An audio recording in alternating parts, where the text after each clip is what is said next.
Welcome to this much anticipated youth debate taking place here at Huis, Marais in Stellenbosch. Today we have three political heavyweights representing their respective parties, ready to engage in a lively discussion about the current state of affairs, which party best represents the youth. We have Mesuli representing the African National Congress, a party that has been at the forefront of South African politics since the end of apartheid. We have Carli representing the Democratic Alliance, a party that has been a significant opposition force in recent years. Last but not least, we have Siyamthanda Mbulwana representing the Economic Freedom Fighters, a party that is known for shaking up the political landscape with its controversial leader. Hello, my name is Donald, and welcome to the #1 media company, WorldView. At WorldView, we explore everyone's perspectives on all things that can broaden our worldview. But we're not just here to share our views. We want to hear from you as well. That's why we're inviting you to participate in our YouTube premiere and comment section, where you can engage with like-minded individuals and share your own thoughts and ideas. Together, we can create a vibrant and inclusive community that fosters meaningful conversations that inspires positive change. So don't be shy, let's dive in and start exploring the world together. Our panelists will be presenting the party's vision for South Africa's youth, discussing their policies and answering tough questions about their track record when it comes to representing the youth. And this debate will provide a platform for the parties to showcase their commitment to addressing the challenges facing young people in South Africa. I'm not EFF. But what I'm coming here to do is that I'm here to hit these three powerful ninjas with the same stick. And the challenges are staggering. Unemployment. According to Statistics South Africa, the unemployment rate amongst young people between 15 and 24 is 57.4%. Education. The national senior certificate pass rate was 76.4%, with a significant performance gap between public and private schools, with a high dropout rate before matriculation. Crime. The South African Police Service crime statistics show that there were close to 14,000 murders in 2021, with close to 3,000 victims were between 15 and 34 years old. 3,000 were killed. Substance abuse. Sakenda reports that substance abuse amongst young people is a growing problem, with high rates of alcohol and drug abuse. Mental health. According to the South African Depression and Anxiety Group, suicide is the second leading cause of death amongst young people in South Africa, with rates increasing by 68% in the last decade. The ANC is like monkeys. The ANC are like monkeys. They're in a car, but they can't even drive the car. The EFF, we get the EFF. The EFF is fighting for the oppression of black people. The DA is driven by a white institution. You cannot hide from that, whether you like it or not. When are we going to stop seeing it as black and white and seeing it as one? We cannot forget the individual circumstances that we all come from. Okay. You and I may be South Africans, but we all have our own stories. So with this context, which party is suited to address this problem? Which party best represents the youth? Thank you very much. Greeting to the audience and the fellow panelists.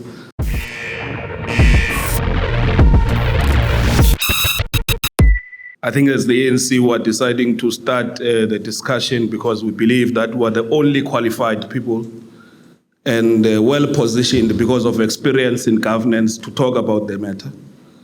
We do not speak about youth unemployment from a position of populism or to say what people want to hear, but it is a challenge that we as elected representatives of the people are sitting with to resolve. But it is important to highlight that from 1994 till to date, the ANC has been in power and significant gains have been made. If you look at education, the literacy rate has increased. In 1994, government was spending only 70 million rand in higher education. I think in 2018 alone, government spent 15 billion rand, and in every year it ranges around that particular figure. which is the amount that we spend in higher education. And this is because we understand the importance of increasing access to higher education, because this intervention has, in numbers, in actual fact, increased even the number of students who are in university. They've doubled to over 2 million since we took over. There has been challenges. And I often say that as the ANC, we are victims of our own successes. And what is happening in society and young people agitating for more, it's because of what the ANC has been able to deliver, and therefore now they are realizing that there are opportunities for the future. What is then important is how do we then, as the ANC government, respond to that and ensure that there is a much more radical program that happens to transform the economy, because we have been at the center alone. We have been alone in the project of building this nation called South Africa. Private sector has not been helping. So we need to see how does the ANC engages with the private sector and ensure that more opportunities are created for young people to participate in the economy, and there are programs that we have in that regard. So the ANC is the only party that is really qualified to talk about the matter. How do we respond to the issue of young graduates who do not have jobs? How do we ensure that we create opportunities for small businesses? This morning I was meeting with the Minister of Small Businesses, and we're talking about intervention, practical interventions of ensuring that we engage with the private sector. We're in Stellenbosch, the Cape Winelands district. How do we ensure that the 55 billion rand that is made through agricultural activities, young people to benefit? Private sector has been closing the space, but how do, as government, ensure that we force them to open the space, because it is through supporting many small businesses that we are able to grow the economy. How do we ensure that they are involved even in the building of, there's a manufacturing sector, the automobiles. How do we ensure that in the production of cars, young businesses or young people and their small businesses are involved in that change? How are they involved in processing activities? How do we ensure that they do not only remain the cheap labor in the agricultural farm or seasonal workers, but ensure that they are part of production and they are part of that main economy? So that's where the ANC is now. We're talking about that as we move forward. Later on, we're going to be able to give stats and response to the questions that will come. Thanks. My name is Siyamthanda Mbulwana, and I am the convener of the Student Command here in Stellenbosch University. I am proud and glad to say that the EFF is celebrating 10 years of championing young minds in South Africa. So in the words of Oliver Tambo, the children and youth of a nation are its future. A country, a person, or a movement that doesn't value its youth and children does not deserve its future. I and many South Africans do not believe our government values the youth. Now to talk about politics. What is politics? So politics is what happens in the neighborhood. Politics is the rules of society. It is what we believe we are allowed to do, not to do. It is what is fair. It is what is not fair. Now, the power of a collective agreeing on an idea should be legally binding. The youth should be that collective. Now, why is politics important for the youth? To make our voices heard and to bring about new ideas to the scene. The EFF believes in the youth. As such, Fees Must Fall activists are now members of parliament involved in high decision-making in policies that will drive the country forward. People like Abona Lady Chirwa, who was part of parliament at the age of 25. Vianney Pambo got into parliament at the age of 29. Sinawo Tambo, Piwo Madokwe, Peter Kietse, to name a few. All these are young men and women, which is what the EFF represents. Now, the ANC, on the other hand, believes in rewarding people with parliamentary positions on the basis of having been part of the liberation struggle back in the day. Hence, the party recycles ministers over and over again without giving us, the youth, a chance. For example, I am a student in Stellenbosch University. I am involved in a debate against a member of Western Cape Parliament, against a DA councillor. It really doesn't make sense. Here in Stellenbosch University, there is a DASO branch.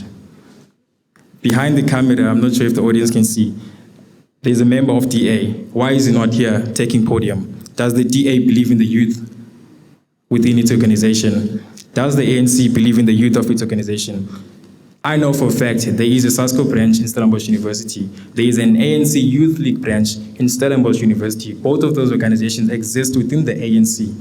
But none of those, the ANC did not make it upon themselves to get those people to be part of this debate. Now that raises the question, does the DA and ANC believe in the youth within their organizations? Thank you. Good evening, everyone. I'm Carli, Ward Councillor for Ward 8, which we are currently in. Majority of the student communities at Stellenbosch University. And also I am the member of the Mayoral Committee for Planning and Development at Stellenbosch Municipality. Not too long ago, I was still a student, literally like a year, well, probably 2 years almost now, still at Stellenbosch University. I finished my law degree here. I served as the SRC chairperson and also as primaria of the biggest female residence on campus. So when I say the DA gives opportunities to the youth, I am a living example. We as the DA don't just pick random people to serve on a panel. We can because we have so many people that have high caliber people serving in the Democratic Alliance. When we look at the DA and we look at our ANC parties and even my EFF friends here tonight saying that these are the members, the youth members sharing and being representative in Parliament. It's great to have young people in Parliament, but do not use us as young people as a token to say you have youth representation. We as the youth want to be empowered, want to be part of decision making, and that's why I am here tonight, to tell you that the ANC, we just heard, they improved the literacy and they did a little bit this and they did a little bit there. Is that supposed to impress the youth of South Africans? You heard the stats of a high unemployment rate in our country. My stats, I think it's up to 35, is 45% of young people are unemployed. When you look at the DA, a DA-run Western Cape, we have the lowest level of unemployment in this province. We look at the highest amount of jobs created in this province by who? The DA-led Western Cape government. In the last quarter, Stats SA reported that 167,000 jobs were created where? In the Western Cape by the DA government. To put that into perspective, that is 90% of the jobs created in the last labour sector quarter. 90% of all the jobs in South Africa was created by one government, one province in our country. That is a government that cares about the future of the youth. Also then, my colleague here said that the ANC, we are at the center of economy. We are working to improve economy. Yes, brother, you're at the center of cater deployment, making sure only ANC fat cats are getting job opportunities, and maybe 1 or 2 youth members of the ANC Youth League, but you don't care about the future of all the South Africans. The only party that cares about the future of the youth of all South Africans is the Democratic Alliance, because we stand for freedom, fairness, opportunity, diversity for all people of South Africans.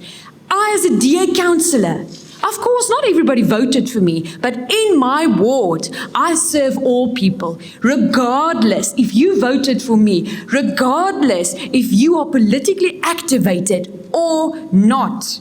To continue,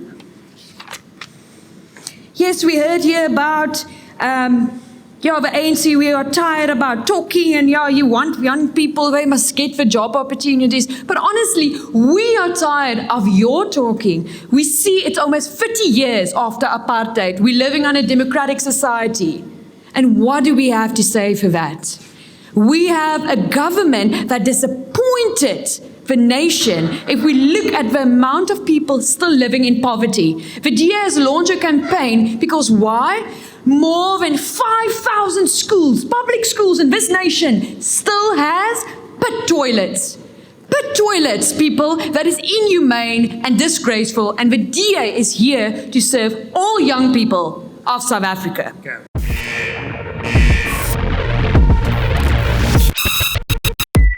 I think what we have just experienced once again confirms why I was saying that as the ANC were the only people who are qualified to talk about the issue of youth unemployment and all the challenges that are facing young people.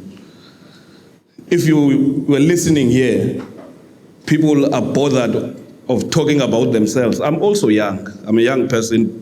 I was born in 1990. So I'm qualified to talk about young issues that face young people. So what we're saying is that from 1994 until today, the ANC has invested. We're talking about higher education. We've invested in many young people that are in higher education. They were funded for by the ANC government. The jobs that the DA is talking about, of 168,000 jobs, they are created through the EPWP, a program of national government. And through that program, we've created actually 6 million jobs ever since we started that program. Let's talk about the ANC when it was leading in the Western Cape, because there is this myth that there is good governance in the Western Cape and the DA is leading well. It's a myth.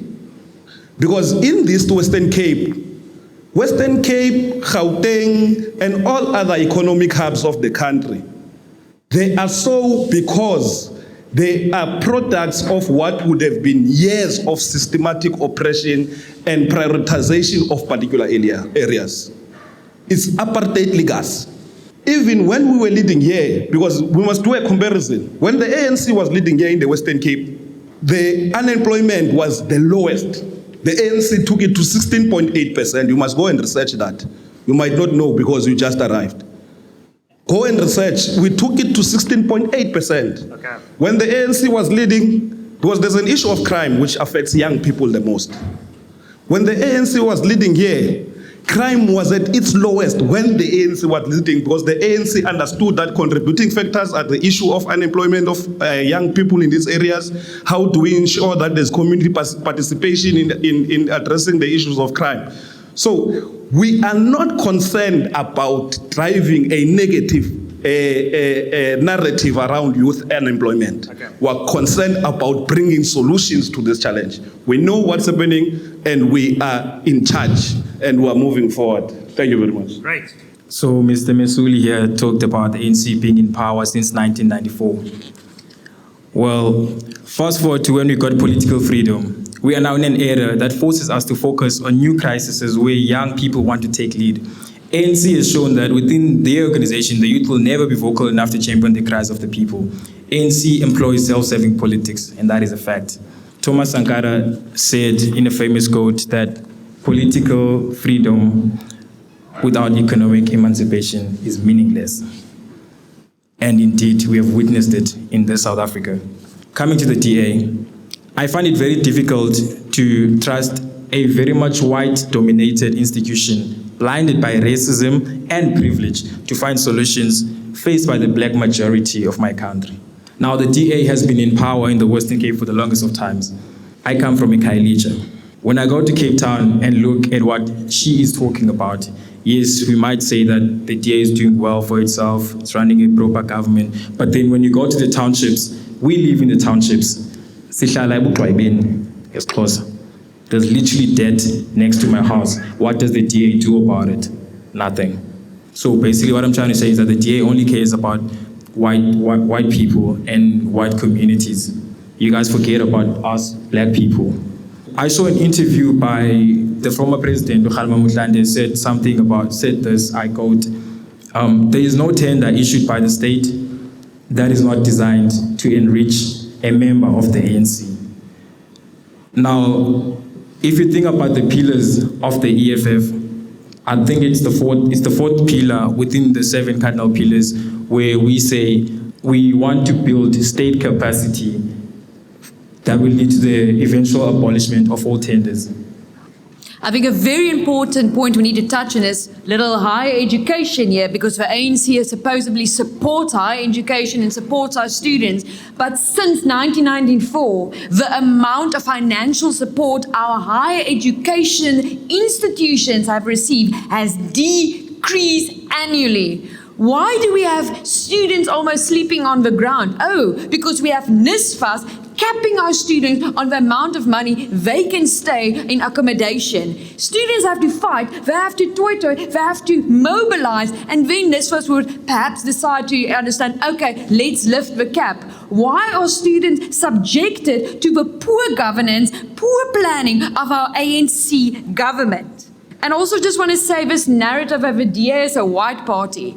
The stats show we are the most diverse and representative party of this nation, of our country. You do not see a different political party where all nations and races are represented in this political party. And the fact we are speaking about townships, I am from Stellenbosch. I don't have to speak about Kailicha. We're in Stellenbosch tonight. I can talk about Kayamandi tonight. I can tell you about the economic corridor. We as the DA government built it. I can tell you about the informal trading hub we are currently building, almost finished. I can tell you about, we have been calling on SAPS. Kayamandi needs another police station. Well, needs a police station. Our mayor have even said, we'll give you land. What does SAPS do? No, the people are fine. So I'm telling you, the only party caring about young people and the future of all South Africans is the DA. So do not try to mislead the people and saying, as my ANC colleagues say, we are in charge. Brother, you're on your way out.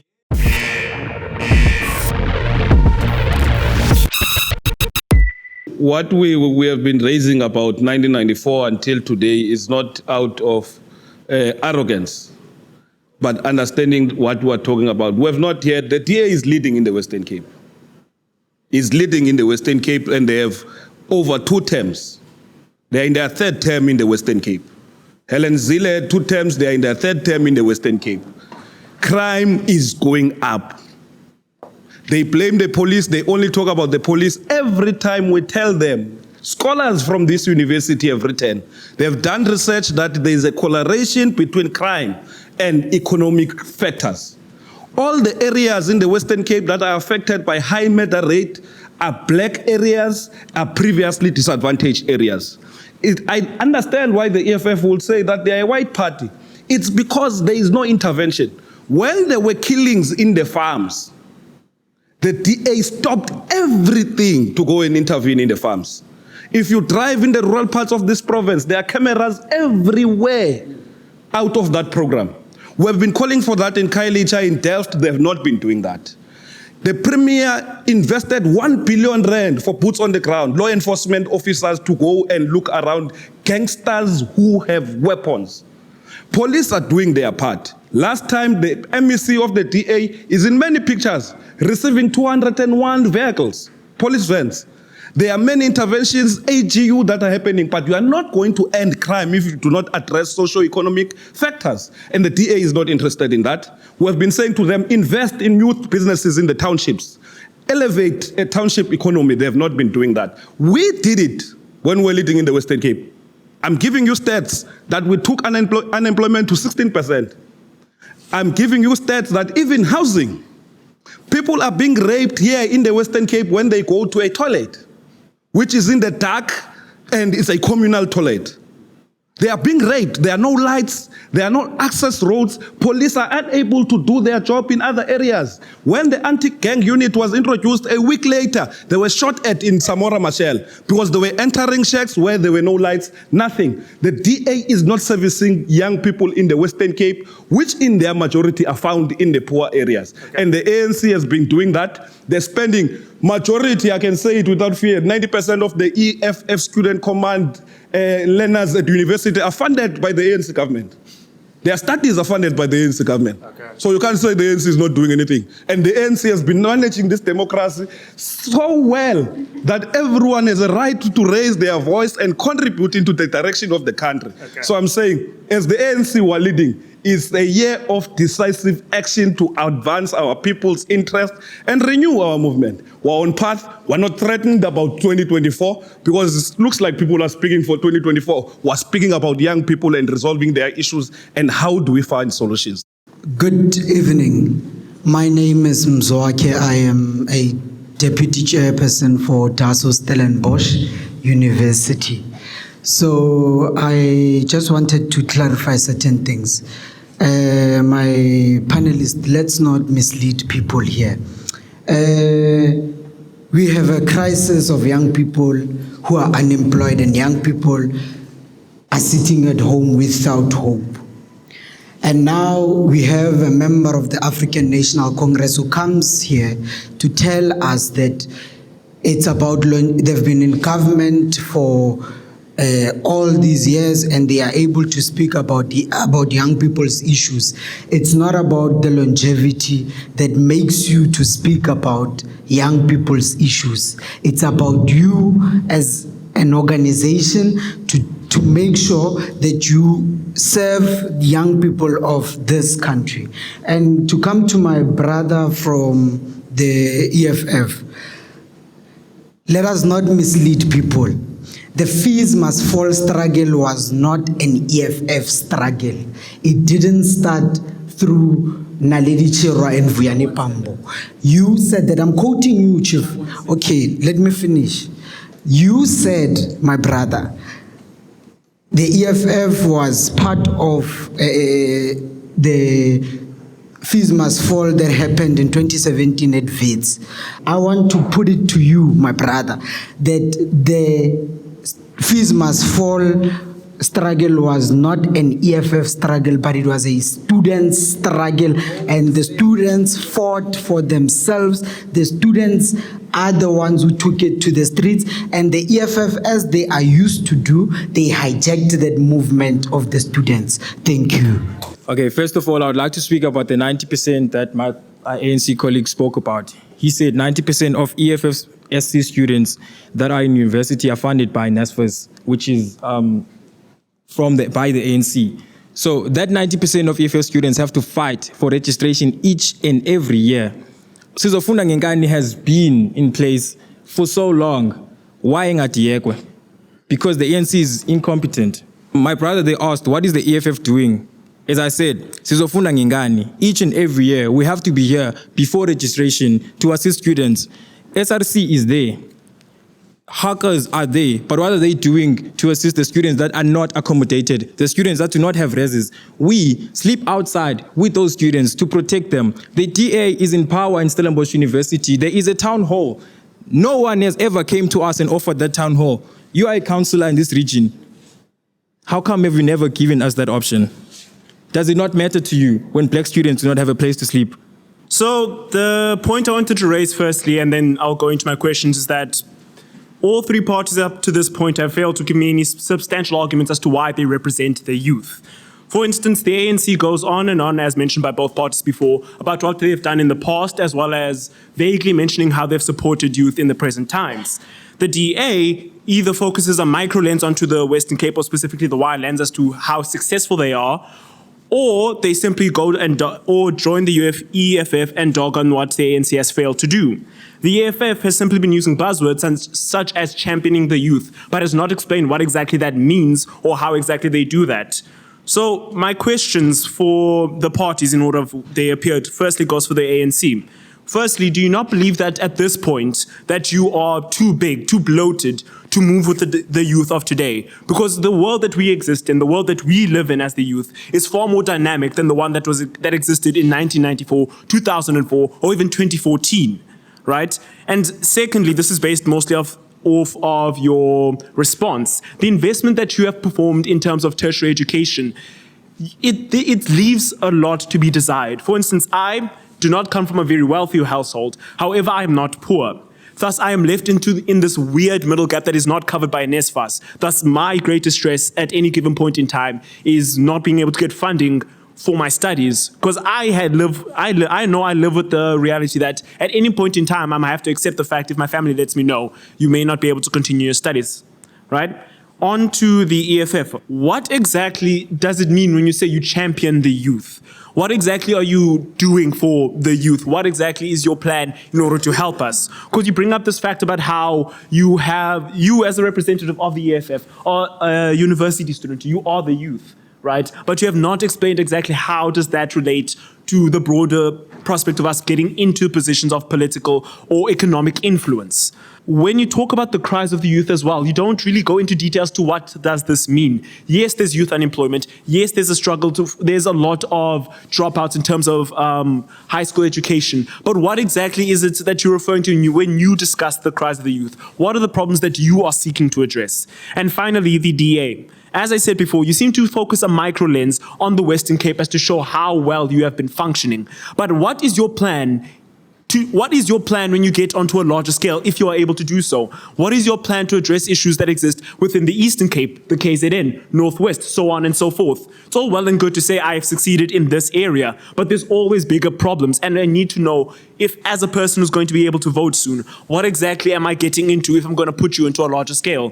Furthermore, if you have done so successfully within the Western Cape, if you've done so successfully within this area, can you provide a substantial reason as to why you've not been able to garner far more power or far more influence in order to do more good on the wider scale? Great. There's quite a lot of things I need to respond to, so I'll try to get to everything I want to. Just first of all, my colleague here spoke of crime in the Western Cape, and that's right. We have terrible crime in the Western Cape, but please let us not forget that the ANC government is failing the South African police station. Do we all know that the Western Cape police is getting the least resources out of all of the provinces in this country? And what has the Western Cape government done? Boots on the ground, as you referred. The law enforcement program that we especially sent to the high crime areas like Manenberg, like Delft, like Kailicha, because we care about people and because we care about eradicating crime. Don't you tell me about this being the rape capital in South Africa. I know. I'm a woman. I can't walk in the evening alone, even in Stellenbosch, even in wherever. Because we are so conditioned that you are a woman and you will get raped in this country. So if we are not going to tackle crime, and if the ANC is not going to allow the devolution of powers for the governments, the provincial governments, to take charge of national powers such as SAPS, then we won't be able to fix the crime problem in this country. I just want to respond to the other question as well. Yes, I am speaking about examples in Stellenbosch or the Western Cape. That is currently where I am. But we can give examples of Koga municipality or Umgeni municipality in KZN, which is after 1 year after they are freed from the ANC, has covered all their debts. Or we can look at Nelson Mandela municipality, or we can look at Midval in Gauteng. The fact is, and that's always what I say to young people as myself, who are tired of politics, tired of politicians, and not just everyday South Africans speaking, I tell them, you vote for a government who cares about you and has a track record that shows of good governance. Because what is good governance? And that's what we always, it sounds like this political. No, our country is in desperate need of human dignity. What is human dignity? It's access to water, electricity that has been killed by load shedding. My colleague spoke here about the small businesses in the township. You are killing the small businesses with load shedding. How can you expect the fridges to go stay on? How can you expect the farmers, small farmers trying to survive? Load shedding is killing our people, and we're killing people by not giving them basic services. And that is human dignity. You know, I'm not surprised at all, since the DA was able, even at the time of COVID-19, to use that crisis to play politics. Because if you remember, as we were leading this nation and we remain one of the best nations that was able to respond effectively to COVID-19 and saved many lives that could have been lost and many lives that were lost in the European and developed countries. We did better as a country. Even at that stage, the DA was playing politics. With crime, it plays politics. Let's go to what they are talking about. We asked which opportunities are they creating. The Department of Cultural Affairs and Sports in the Western Cape has taken a decision that they're not going to continue building new libraries. It's there, they've taken that decision. They, in economic development, refused to tell us, ever since they were leading here, in the economy of 55 billion rands contributed by agriculture in the Western Cape, how much of that is going to businesses of young black people? In the big contracts they are giving to Marais and Roberts, they are giving to all other big construction companies, how many businesses of young people they have ensured that they get businesses. In the different townships, the reason why young people end up in gang activities were not like the DA. We're not going to look at black people and see people who were born criminals. We're not going to do that. We're going to go deeper because we know that black people in South Africa and young people in particular, they were not born criminals. So the solution can't be, they must be the best police. They must go and be arrested. They must go into jail, and then we must give them food in jail again. And we must educate them again in jail. How do we come with solutions to ensure that we respond to their challenges? That's what we're concerned about as the ANC. Hence I said to the speaker there at the back, I said the ANC now, I said I was meeting with the Minister of Small Business in the morning. And part of the discussion we were having is that there are many who were even talking about Mercedes-Benz. We're saying, how is Mercedes-Benz coming to South Africa and everything about the car is produced somewhere else? How do we agree, government and public sector or Mercedes-Benz agree that the issue of handles of the car, we are going to train young people and give them as a business opportunity. And they are going to supply Mercedes-Benz with handles. And that is going to be a sustainable business. How do we ensure in agri-processing here in the Western Cape, how do we ensure that they are part of that process? How do we ensure they don't only start to become laborers in the agricultural space, but government and private sector would have given, they're not talking about the private sector, the DA, because they are okay and fine with few families, a particular color, receiving all the proceeds of the profits of this particular set. Okay. That's a reality. Our people are evicted. Young people are evicted in the farms. All day, I've never heard the DA once talking about the issue. And last point that I want to say, I agree with you. Young people have ideas. That's what we have, analysis we have made at the ANC. They have ideas and innovative ideas. All they need is a platform for them to exercise those ideas. And that's what we're thinking about. Our job now will be to go to the ground and ensure how do we connect young people with the opportunities that are there in government. Yes, there are still challenges. We have not done enough. That's why we're still saying we're continuing to lead and respond to the challenges of young people. We have not done enough. There's a lot we can say. There's a lot we can say about young people, less we can say about other political parties. But there's more that other political parties can say about us because we're government, and that happens in a democracy. My name is Nomzamo Zoya. I'm a councillor in Dragonstein Municipality. Firstly, I would say again to the DA and the ANC, the question remains the same. I understand that they are the youth of this country, but where is the youth that is leading in this university? And coming to the DA again, they are talking about pit toilet. What are they doing in Khayelitsha? They still pit toilets in Khayelitsha, and as the leading political party in this province, they still pit toilets across the province. But what are they doing? Coming to the ANC, he's talking about the 90% of the students that have been funded by the ANC government. Which student is he talking about? Because even today, students are still protesting about NSFAS. Even today, CPUT was banning because of students are protesting about NSFAS. What is the ANC government doing about that? When the EFF is saying, in Cardinal Pillar number 4, free quality education, we are not mistaken about it. ANC must only implement the free quality education. And when the ANC is talking about private sectors, which private sectors is he talking about? Because it is the same government that is bringing tenders in this country. When the EFF is saying in its Cardinal Pillar number 4, building state capacity that will lead to abolishment of tenders, we are not mistaken about that. We want the youth of this country to get employment. There is a lot of youth that just graduated now, but they are still sitting at home because of some of them, they didn't get certificate because they are still owning the NSFAS. Thank you. I'm not EFF. I'm not EFF. But what I'm coming here to do is that I'm here to hit these three Powerpuff Ninjas with the same stick. Firstly, I want to go to the EFF. The EFF, we get the EFF. The EFF is fighting for the oppression of black people. They are fighting for the marginalization of black people. But the manner in which they are doing it is very chaotic. If you could watch the SONA from 2016 to 2022, the manner in which they are fighting is very disruptive. And we are asking the question, is it based on fighting for freedom? Or is it based on the manner in which we fight for freedom? Number 2, we go to the ANC. The purpose of the ANC 1912, it was called the South African Native National Congress. The purpose of the ANC at that time, it was to eradicate apartheid. So when the ANC reached 1994, it was purposefulness. It reached its purpose, but there was no purpose in the ANC. So after 1994, the ANC is being driven by no purpose. So what is happening to the ANC? The ANC is like monkeys. The ANC are like monkeys. They are in a car, but they can't even drive the car. Number three, we come to the DA. Whether we like it or not, the DA can give the black people opportunities. The DA can give us employment, but the manner stays that the DA is driven by a white institution.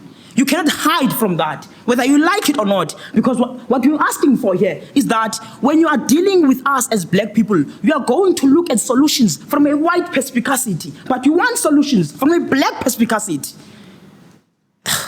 Of which, this is also the agenda of the white man. The agenda of the white man is to give freedom to black people, is to give indulgence to black people, so that when the black people are focusing on their freedom, the white people takes over everything. So I'm saying to all of these parties that you are driving this country on a level of mediocrity. You should be ashamed of yourself.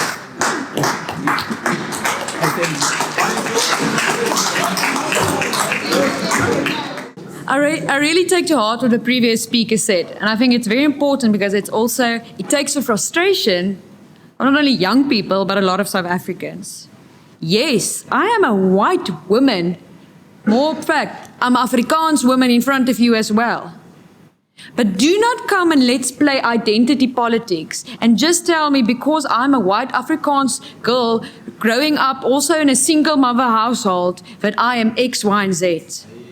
I am here as a servant of South Africa. Yes, I'm wearing my blue jacket and whatever, but the first thing of a politician, you need to be willing to serve this nation. Like I said, regardless if you vote for me or not. So I take your points and I really take it to heart. And I say it's a shame if we are going to believe that the DA is there out as a white institute trying to decide whatever for black people. No. We are all South African citizens that are bound under the Constitution of South Africa that wants freedom and fairness for this nation. And if we're not going to work together and also tackle with the hurt that apartheid brought, colonialism, I'm not stepping away and saying, hey, that thing didn't happen. I'm not stepping away from the fact I know I'm white. I know I already come with my whatever privilege. But that doesn't mean we can all stand on the side and say, we are not willing to get part of a solution. It's tough in South Africa. There's no perfect political party. If you can find a perfect church in this country, then there's might hope for a political party. But you find no perfect church, you'll find no perfect political party. So my call to you is, but let's all take ownership. Let's say you most align with the Democratic Alliance. I call on you to come closer, be part of the change. Make sure you're slotted in so that you can give your input, so that the structure can change as you'd like it. But let us not as young people stand on the side, criticize, and not say, I'm willing to make my hands dirty. Because we need everyone to get human dignity to all South Africans. We have a generational mission as young people. And that generational mission is to make sure that we unroot politics of identity. We are in this mess as a country because of politics of identity. I am black, I am white. We are in this crisis that we are in because of this problem. South Africans, young people, old people do not want I am white, I am black. Our people want water, our people want electricity, our people want services. They do not want politics of identity. Now, let me go back to Siya and my brother from the African National Congress. My brother, it's very clear that the two political parties, they do not understand the policy of separation of power, the state and the party. NSFAS is not an ANC funding. It is not their funding. SASSA money, it is not an ANC money. The 350 is not the ANC money, but it is a government's money. That is the state's money. That is not your money. Now, I want also to come to a point of pit toilets. My brother, you said the DA must, because we're in charge of Western Cape, we must go and eradicate pit toilets. Maybe it is time that young people who are in the arena of politics can go back and so that they can understand that there is what we call provincial government and national government. And education as a whole, it is not a provincial government's problem. It is that problem that comes from national. And who is leading at national? The African National Congress. My brother, please, please, please, let us not shy away from telling the truth for what it is. The ANC is tired. The ANC has failed. The ANC is saying to our people, we cannot go beyond what we have produced. What we have is a mission. 2024 is a mission. Please let us go out and vote for a party that gets things done, a party that gets services delivered, the democratic alliances. Thank you. To respond to the question about protests, just on my way here, I was in a meeting with the Office of the Deputy Minister of Higher Education, Putima Namela, the ANC in the province, the leadership of SASCO in the province, and we were discussing the current protests in the university of CPUT and the University of the Western Cape. It's a challenge. There are many genuine struggle issues that the students are raising. The challenge is around the delivery of NSFAS. So when we are talking about these challenges that are happening now, you can't then say we're not doing anything. We are talking about challenges in a delivery of NSFAS. And we're responding to that. We've asked SASCO that SASCO must engage with the leadership of the EFF Student Command. It must engage with PASMA and all other student structures so that we get these issues by next week, Monday or Tuesday. The department, we've told them that they must bring NSFAS and they must also come so that all these student structures are able to engage with those structures. So we're there, we're leading. That's why I was saying we know about these issues and we are leading. There's a question that is raised around the ANC finishing its purpose in 1994. I don't know where it arises. The ANC, even in 1955, talked about the Freedom Charter. The Freedom Charter did not talk about political freedom only. It talked about economic freedom. It talked about the land that must be shared. So when we ushered in 1994, we knew that there's still a lot that must be done. So what I was giving earlier is statistics of the work that we have done from 1994. I was giving you that. We're happy now, we're in Stellenbosch University for that matter, and there are many black students that are here. And we must celebrate that as a victory because we're coming from an era of many years of people who were segregated out of the system because of the color of their skin. And when we ushered 1994, it did not mean that we are going to enter 1994, open the gates of the university literally like that, and people enter. You had to create systems to respond to that. And the ANC has been doing that. The ANC understands the shortfalls we've made, and we're saying, we've even made mistakes, we could have done more. We've allowed some of our comrades to sit in positions when they were not serving the people, but themselves. It's the ANC who's saying that, and it's an admission from the ANC. But the ANC is now saying, this is the year of decisive action to improve the lives of our people and renew our movement, because the ANC belongs to the people of South Africa. We are well ahead. We are in charge. I'm sitting here and I'm kind of annoyed because it feels like you guys are all attacking each other instead of trying to talk to me about what's going on and how you're going to help me as part of the youth.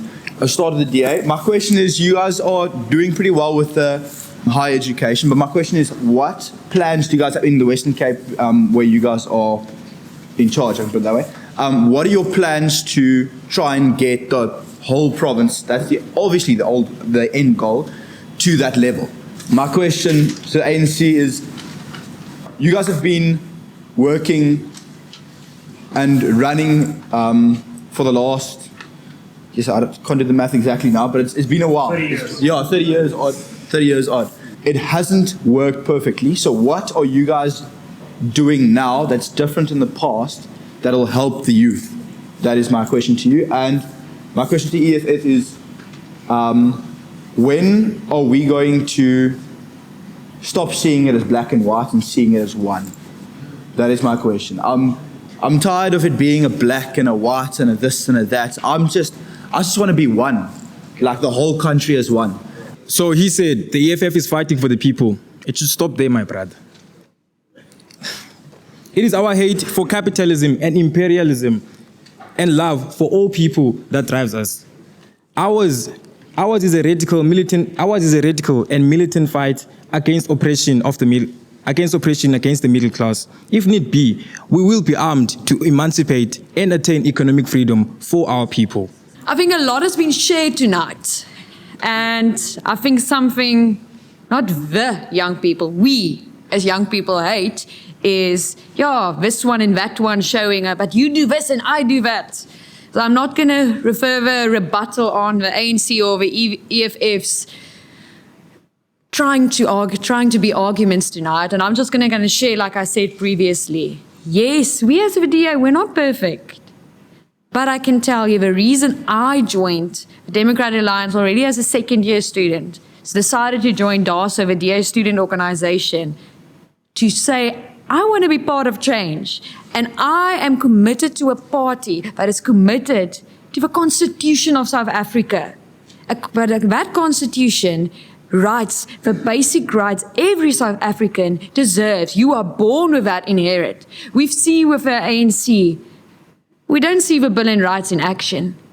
But I'm saying there's hope for this nation. I believe in 2024, if we can get the ANC out of power, if we can ensure we do not have a crazy coalition between the ANC and EFF, sorry to my EFF supporters here, then our future, our country has a hope and a future. But it takes all South Africans to say, yes, we're not perfect, but I want to try. I want to give the DA a chance. Yes, we've seen some of the good work we've done in the Western Cape, in Midvaal, Umgeni, maybe in Stellenbosch. Yes, it's not perfect, but I'm saying I'm willing to take a chance in a party that has a track record.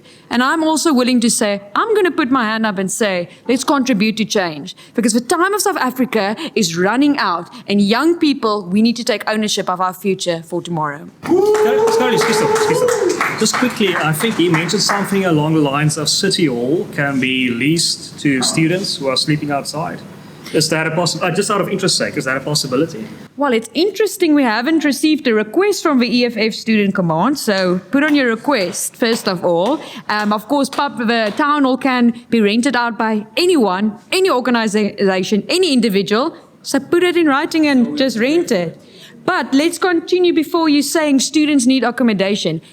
If you are the EFF Student Command, you would know the structures in Stellenbosch University. As I was the SRC chair in this university has a lot of accommodation. This university, during the time of registration, if you are on the ground, helping students to register, helping them to get beyond that missing middle part or getting beyond that student debt part, you would know that the university, this is one of the most universities that actually help students. They are even willing to fund NSFAS students if they are NSFAS registered before NSFAS has even paid out. There's no other university in this country that are willing to do that. Yes, Stellenbosch University is also not perfect. But this is one of the most universities that I've seen that are willing to come to the table. So if you are really a student leader, you must be a student leader that say, what have you done to help students as well? In my term, I have registered students. I have even cycled 88 miles, more than 100 kilometers, to raise funds on my own for students' bursaries. I was also in a bursary all the time I was studying, also part of a missing middle. As I said, my mom is a single parent. My dad passed away as well. But we as the students can't just, the university, the municipality. We are the future of our country. So let's take ownership of our future and let's do it for ourselves. You know, even as the ANC, it's our concern. that we continue to speak about black and white, and don't put us in the same pot as the EFF. That every time you need to say something, white people this and white people that, without providing any substance. We want to build a nation that is united in its diversity. And in reality now is that the people who are growing up now, even the young white South Africans, they are not the people who would have oppressed other people in the past. So they can't be continuously reminded of that. But what must be understood is that there has been a system where black people were economically excluded because of their race. And we need to respond to that. You know, I make an example. I have a colleague, his child is in the multiracial schools, these good private schools. And she has white friends. And now at home, she's angry, and the colleague asks, what's happening? She says, my friends are angry at me. And the colleague says, but what did you do? She says, we were just talking about the country and what solutions do we need to put in place so that South Africa is united and moving in one direction. And they asked the child, as to the black child, what do you think must be done for things to be right? Do you know what is the response of this black child who never went to a public school, was always in schools with her white counterparts? The response was that I want apartheid to be implemented again in the reverse way, where white people must be segregated in the economy so that we're able to lift black people to the same standard. And the friends were offended, you know? And she was raising this because she was saying, my parents took me to these schools, but still I don't have that opportunity they have in accessing the economy. Because at home we don't own a farm. We don't own a factory that produces anything. We don't own a manufacturing company. We're not in control of big business, you know? So we don't have that immediate access, unlike our counter. And it's a fair argument. Everyone must accept that. That is a fair argument. How do we then, together as government and the private sector, enter the space and ensure that we assist these ones to be at the same level? How do we ensure that Mesuli and Regan are in the same table discussing of this intervention, and how does government enter that conversation and enables them to be able to take this country forward? So that's the language that we're talking about in the ANC in terms of moving forward. How do we ensure those who are already, because we've delivered, guys, we've delivered. In 1994, 36% of people, we are talking about load shedding. In 1994, 36% of South Africans had access to electricity. Today, it's 84% of South Africans have access to electricity. There's a crisis of load shedding. We are responding to it. We're not spending time talking about it, that we're in stage 8. We don't celebrate. It also affects us as it affects everyone. Load shedding affects everyone. It even affects you. You know, for your interest's sake, there are people in South Africa who sleep in the dark when there's lights, because they can't afford to buy electricity here in the city of Cape Town.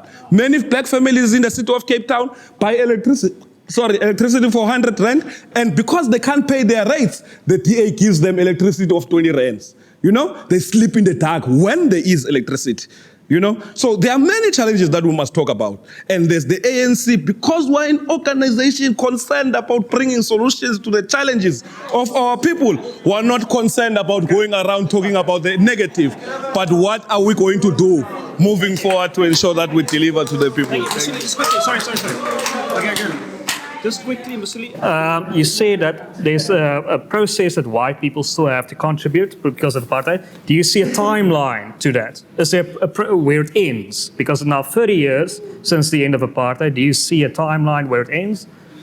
I can't give a timeline.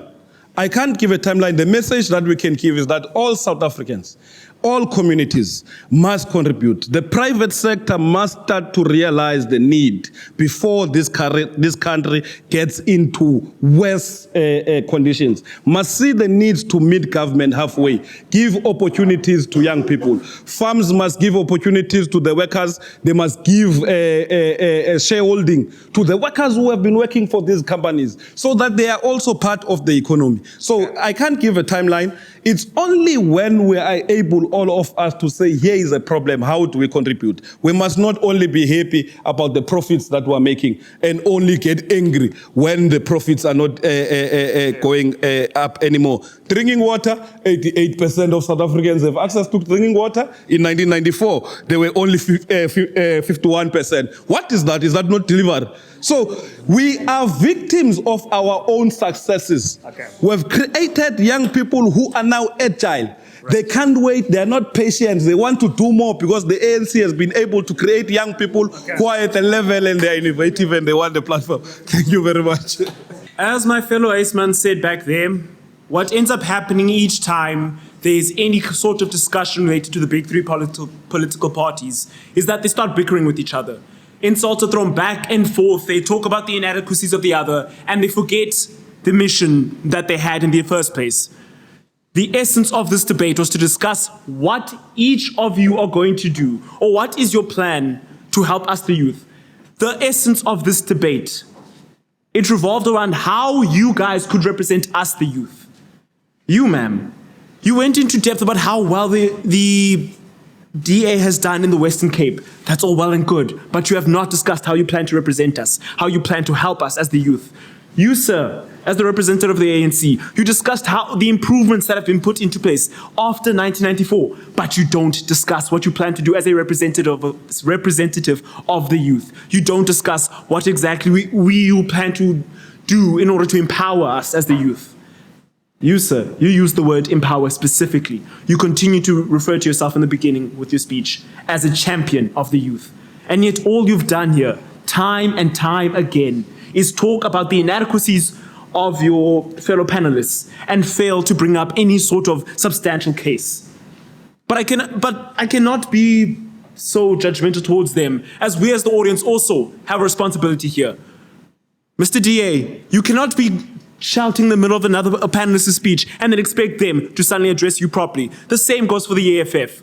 We are here to discuss. We are here to have discourse. Yes, we are here to disagree. We are here to have our own opinions. But those opinions are pointless if we end up having childish arguments and bickering and insulting with one another.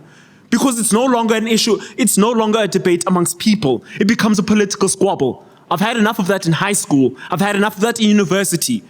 If I am supposed to care about voting, if I am supposed to go into, when is the next election? Thank tomorrow, next year. 2024. If I am supposed to go into the 2024 with any incentive to vote, because I can tell you now, a big issue facing the youth right now is voter apathy. The idea that there is no point in voting because either one, nothing will change, or two, we are left with three big parties that are simply bickering amongst each other like children. I ask that you simply answer the question that was posed to you. It doesn't have to be now. It doesn't have to be tomorrow. But at some point, it must be answered. What is your plan? Mr. DA over there asked my compatriot, my fellow Aceman, what was his solution? And I can suggest a solution for you right now. Start with the grassroots. You go to the people, you go to schools. You go to the private schools, the public schools, the schools in the rural areas, the schools in the townships. You talk to them, you ask them what they want. I'm not asking you to talk with every one of the 60 million, 70 million people in South Africa, but I ask that you take their individual experiences into consideration. Identity politics. Yes, we need to leave behind this idea that we are separated amongst our race, but we cannot, and I repeat, we cannot forget the individual circumstances that we all come from. Okay. You and I may be South Africans, but we all have our own stories. And it's important that you address those and start tackling that from the grassroots. It's important that you actually start addressing the questions that are posed to you instead of bickering amongst each other as to who's doing the worst job. Okay, with the issue of identity politics, it is no coincidence that all the students that walk at night due to the shuttle issue or lack of, I should say, majority of them are black students. That is no coincidence. Majority white people or students in the context of Stellenbosch University don't seem to have such issues, and there is a reason for that. Sorry. Say again. You say majority. I'm saying, sorry. Listen to me. I'm saying identity to the issue of identity politics. It is no coincidence that majority of the students that walk at night are black. And it is also no coincidence that majority of white students don't seem to have such issues here on campus. Majority what you see is. What do you mean I see? You also work at night. You work at night. I am saying students in Stellenbosch University do not have shuttles. Most of the groups here in Stellenbosch University that walk at night are black, and there is a reason for that. So he asked, when will it stop being a black and white kind of politics? Cool. Unfortunately, due to our history in South Africa, it is a majority black people that are impoverished due to injustices of the past. So in fixing those injustices, it is imperative to address what went wrong in the past. Nowhere in the EFF policies or constitution does it say, we hate white people, we don't want white people. Basically, we want equality for all. What was stolen must simply go back to the people. Thank you. Sorry. Just quickly, as your leader never said, the leader of the EFF, Julius Malema, he never said that white people should be driven to the sea. You must get context. So please go back to that. No, but answer it. You can now say I'm saying what was wrong. you must get context of what he said. So please go back to the video and watch it. Does someone want to deliver the context? Let me just indulge you with that context. No one said we was going to drive anyone to the sea. Our problem as the EFF is racist white people. That we are not apologetic about that. We actually a very inclusive party. We want everyone to actually come and join us. And even our constitution is written in English. I mean, if we wanted to exclude anyone, we should have written that thing in what's a Tonga or something, and you exclude anyone. So this notion that the EFF is pro-black party, yes, we are pro-African, but then we want everyone. We want to include everyone. My fighter here said we want equality. That's exactly what we want. Identity politics, unfortunately, we come from a very bad history. We have to first eradicate this thing of people who speak from a point of privilege. It's very nice to speak from a point of privilege. It's very nice to speak about Kayamandi, but you've never been in Kayamandi. You don't know the conditions of Kayamandi. That's a point of privilege, Chief. So therefore, I am with you when you say we have to eradicate this identity politics thing. That even you as a white man in South Africa, it gives you an opportunity to come and join us in Kayamandi when we do our political education sessions, so that you can understand and know more about the EFF. Because it seems like even the candidate of the DA here does not even know the policies of the DA. The DA does not represent the demographics of South Africa, yet she says they're an inclusive party. They don't. We all know that the DA supports neoliberal and imperialist natures. We do know that. So that's the DA for you, you know. Coming to the ANC, shame. The less said about them, the better, shame. Because I've been saying to you, my guy, you've been saying we've been. I understand you were born in 1990, so you won't really understand. These guys have been saying we will for 30 years, my guy. Nothing's going to happen. So we need to stop being gullible and understand that the ANC is not going to do anything for us. DA talks about unity, while they are the ones who are pushing for an independent Western Cape. They actually want to build a country within a country here in Cape Town. The DA wants to do that together with Open Arms and Rob Hessoff. We know those are your funders. So Chief, before we go any further, let me ask you a question. Next time, go look yourself in the mirror and ask your name. Your name is not Uyanda Van Tonder, it's Uyanda Ngwembe. Danko, thank you. You said the EFF is... Sorry.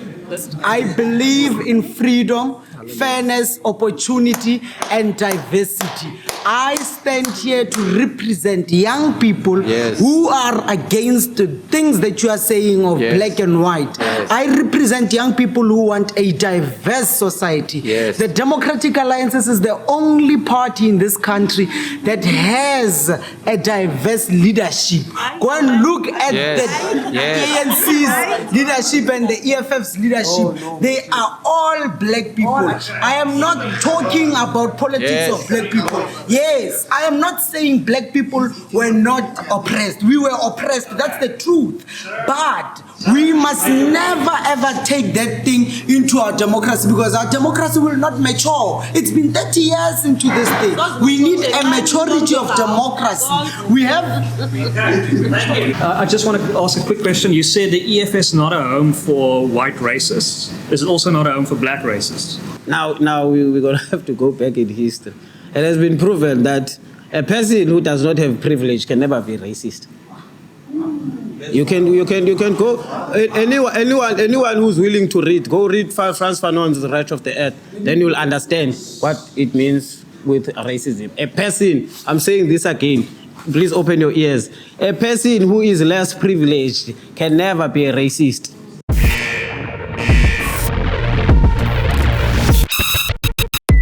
As it is a debate, of course we will be gunning for one another. But I need to rebut the ANC if they are talking falsehood over EFF. But of course I agree. When we come here, we also give our vision. And I also want to invite everyone who would like to engage further and also want to hear more in depth of what the DA stands for, or what I stand for, or what I do as councillor, which is an everyday South African, being an active citizen. I have always time to meet with anyone and make a plan to do that, because that is important. Or you see me on the corner of Victoria regularly standing there as well as I do as ward councillor. Anyway, I think you asked a good question. I want to use that as my closing statement, you can say. And you asked, what are we as the DA doing to ensure we can actually improve the life of all South Africans and ensure there is economic upliftment of all South Africans, and especially our poor people in South Africa, of course. And I just want to say it also comes back to good governance. I want to say examples of, if you're looking at load shedding, Cape Town and Stellenbosch are one of the key governments focusing on already eradicating load shedding. We have the only government that's already plowing back to the grid and competing with one another to see who of us can first get off the grid. Why is that? How is that going to help poor people? That is so important, because poor people are actually, for most people, suffering under load shedding. And it can go back, I can go in depth for that, but I'm going to go in that because we all suffer under that. But I also want to go in, we are creating as a government environment where job creation can flourish, because we need to ensure we have not red tape and deregulate to ensure that the private sector can actually create jobs. We're not just here to say we as government create jobs. Government can't create the jobs. We need to work with the private sector so that we can have job creation. That's what we've seen in the Western Cape as well, if we can just refer to that as well. Then if we look at basic things like housing, we are focusing on social housing, gap housing. If you look at the social housing and gap housing the Western Cape government have delivered, I think of Conradie Park in Cape Town. It is state of the art. We are focusing on how do you empower people with the basics so that they can have an opportunity to live the life they actually want. And that comes with the youth as well. What does I offer to the youth? It's first of all to allow you basic human rights so that you can live a life where you can flourish. And I also want to focus on, we are calling on government to allow for the devolution of powers. What does that mean? We're saying, SAPS, you are failing us. Give us as a provincial or a local government the powers where we can to actually ensure we can do our own crime prevention and combating crime. And also if we look at the national transport and railway, SANRAL, PRASA are failing. We say, give our local government and give our provincial government those rights so that we can get the trains running again. Because that is for everyday South Africans, spending more and more money on the taxi and getting to work, especially with the fuel prices also constantly raising, that they don't have access to a quality life. And that's why also just want to say, we as the DA were the only party fighting against the rising cost of living.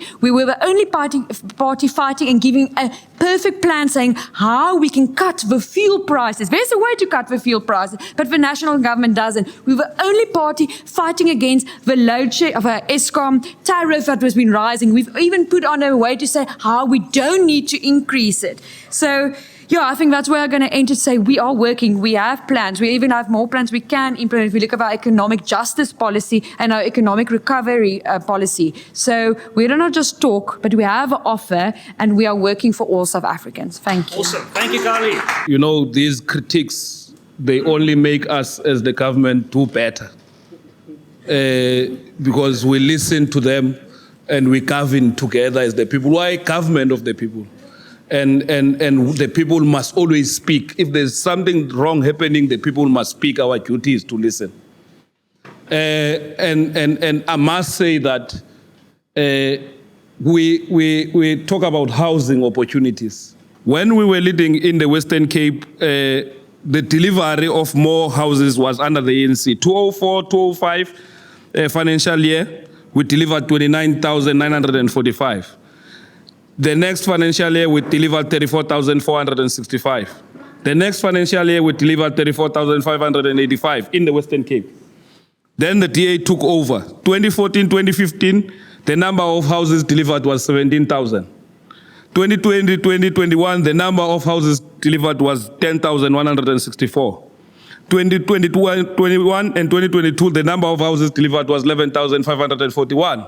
You talk about Conradi, Tafelberg, we are still in court.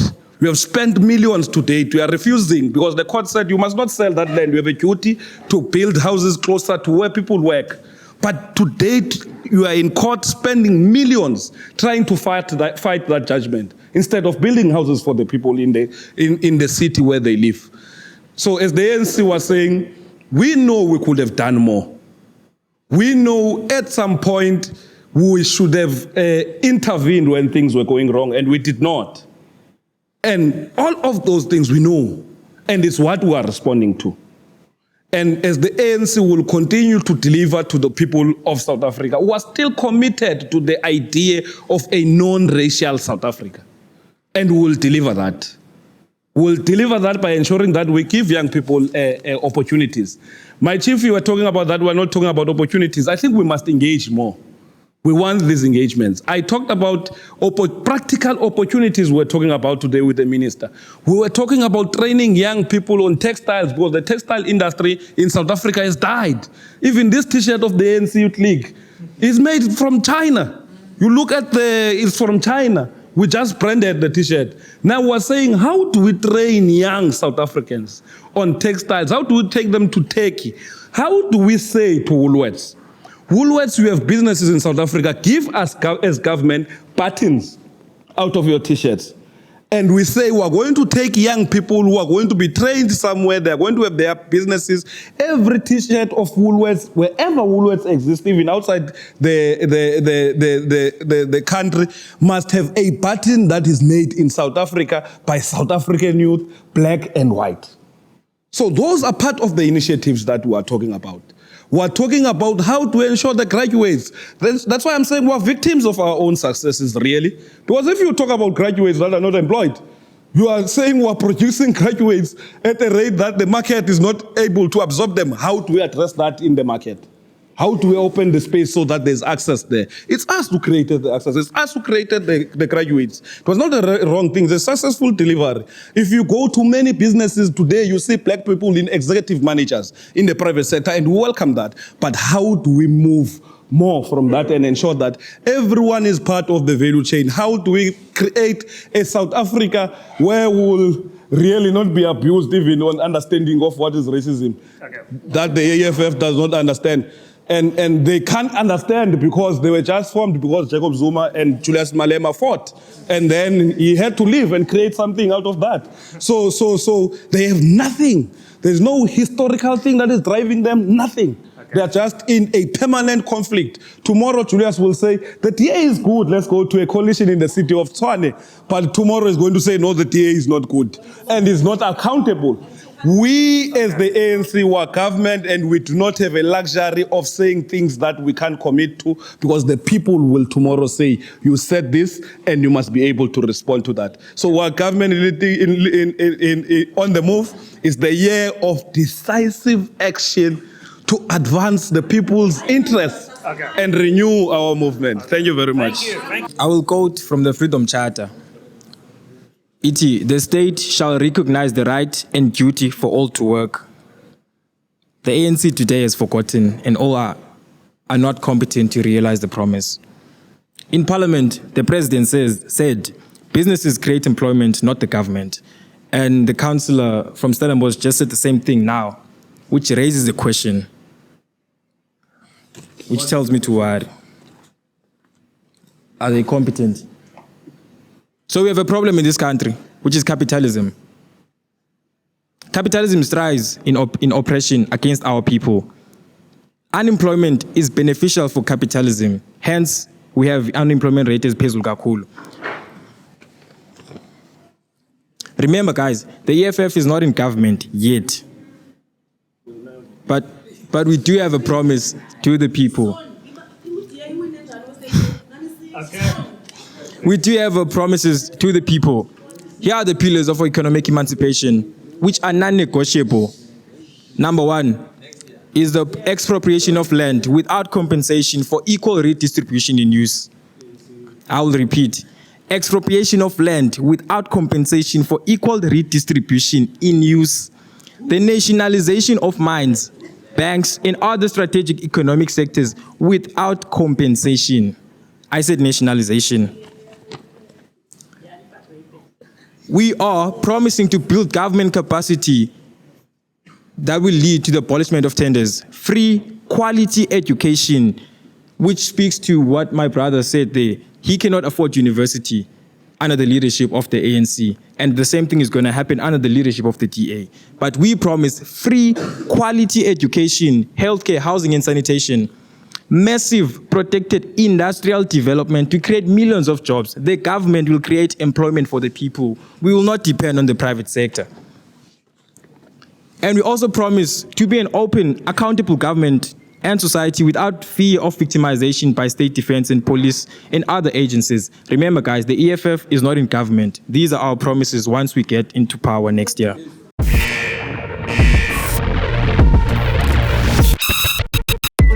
Let the arguments here inspire you to seek knowledge, to engage in meaningful discussions, and to strive for excellence in all your endeavors. Remember that your opinions matter and your voice can make a difference. Embrace the challenges that lie ahead with confidence, knowing that your ideas and actions have the power to shape a better tomorrow. Let us carry the spirit of intellectual discourse and respectful disagreement beyond this debate. It doesn't end here, it extends beyond these walls. Engage with others, listen to different perspectives, and embrace the power of dialogue as a catalyst for change. Together, we can forge a path towards a future that reflects the collective wisdom and aspirations of our generation. And may the fire ignited within you today continue to burn as we all make moves to make a mark upon society. Thank you. Until next time, this has been WorldView.